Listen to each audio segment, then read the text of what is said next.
মা বকখালি থেকে যে মাছগুলো দেখাবে না? হ্যাঁ এই তো বক্স সাথে করে নিয়ে এসেছি, বক্সটা এবার আনবক্সিং করবো। দেখো চলো, এই যে নিয়ে এসেছি ছুরি, ছুরি দিয়ে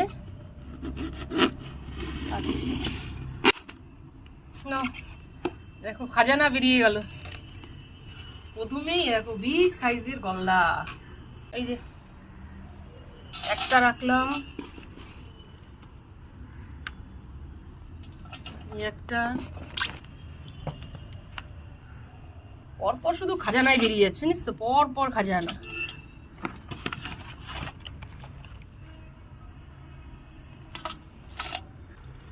ছটা গলদায় 1 কেজি 100 হচ্ছে। এই গলদা পাতে পড়লে না দিল খুশ, মন খুশ, পেট খুশ, সব খুশ। পরে দেখো আরো বিগ খাজানা, পমফ্রেট, একটা দুটো তিনটে। ওরে বাবার, এই কাঁকড়া আবার দেখ, বরফ তো, কাঁকড়া এর সাথে লেগে গেছে। 3খানা পমফ্রেটে 950 মতো হয়েছে। পমফ্রেট গুলো সাইজ দেখেছো, এই দেখো 3টে পমফ্রেটে বাবা 950 মতো, 1 কেজির কাছাকাছি 3টে পমফ্রেট। দেখো এক একটা মাছ আমার হাতের থেকেও বড়, অনায়াসে 4 পিস করা যাবে, কোনো ব্যাপার না। দেখো এই পমফ্রেটে কি করবো বলতো, রেসিপি কি করবো, সর্ষে বাটা দিই না তেল ঝাল, কি করবো? যেটা ভালো হয়, যেটা ভালো হয়। আচ্ছা দেখি, 3টে মাছ তো অনেকগুলো, 2টো রেসিপি করবো।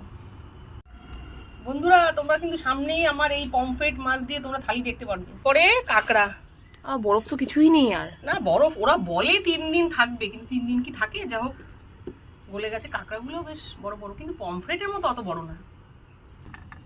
কাঁকড়াগুলো 6টা কাঁকড়া 1 কেজি হয়েছে। কিন্তু শিগগিরই এই গলদা, পমফ্রেট আর কাঁকড়ার কিন্তু থালি দেখতে পারবে, খুব শিগগিরই আমি থালি আনবো।